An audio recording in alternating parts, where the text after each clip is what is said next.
Hello बच्चों, let's see the question. An astronomical refractive telescope has an objective of focal length 20 metre and an eyepiece of focal length 2 centimetre. ठीक है, तो यहाँ पर astronomical refractive telescope है जिसमें objective focal length है 20 metre और आईपीस की जो है इट इज 2 सेंटीमीटर. राइट. सो हमसे यहाँ पर ऑप्शन दिए गए, इनमें से हमें बताना है. तो जो हमारा की कॉन्सेप्ट यहाँ पर होगा, दैट की कॉन्सेप्ट विल बी, देखिए ऑप्शन में हमसे पूछा गया है length of telescope. So in normal adjustment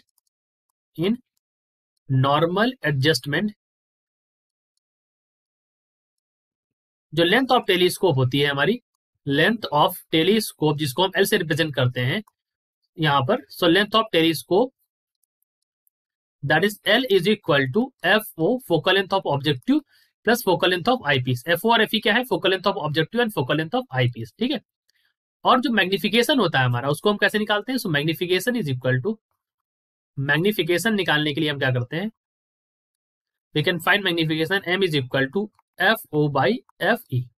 So these are the key concepts that will be used in solving this question.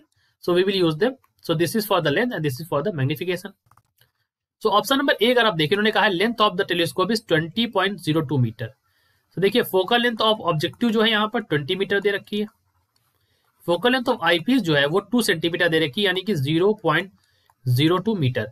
सो अगर आप लेंथ निकालेंगे तो लेंथ क्या हो जाएगा? F O plus F E, यानी कि 20 प्लस 0.02 मीटर्स.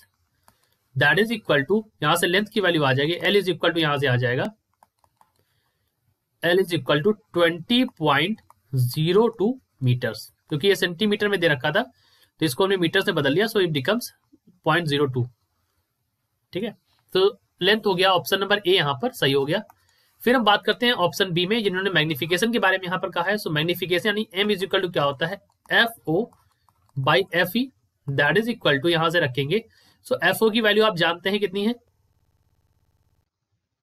ठीक है, तो हमने 20 रख दी. और एफ ई की वैल्यू कितनी है? 0.02. यहां से टाइप करेंगे तो यहां पर 00 और ये हो जाएगा 1000. सो ऑप्शन नंबर बी भी यहां पर सही है कि मैग्निफिकेशन इज इक्वल टू 1000. अब देखिए जो एस्ट्रोनॉमिकल रिफ्रैक्टिव टेलीस्कोप होता है उसमें जो इमेज बनती है, so it is important that image formed is inverted. इसमें जो इमेज बनती है इज इन्वर्टेड. ठीक है, ये किसके केस में? एस्ट्रोनॉमिकल रिफ्रैक्टिव टेलीस्कोप के केस में. रिफ्रैक्टिव टेलीस्कोप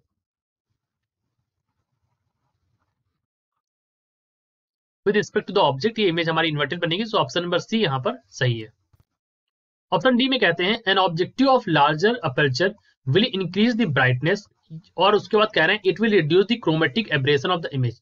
तो लार्जर अपर्चर से क्रोमेटिक एब्रेशन नहीं रिड्यूस होगा, it will increase. So option number D is यहाँ is incorrect over here. Correct option है हमारे यहाँ पर option number A, option number B and option number C. तो तीनों ऑप्शन यहाँ पर करेक्ट है हमारे, ए, बी एंड सी. ठीक है, so I hope you understood it well. All the best.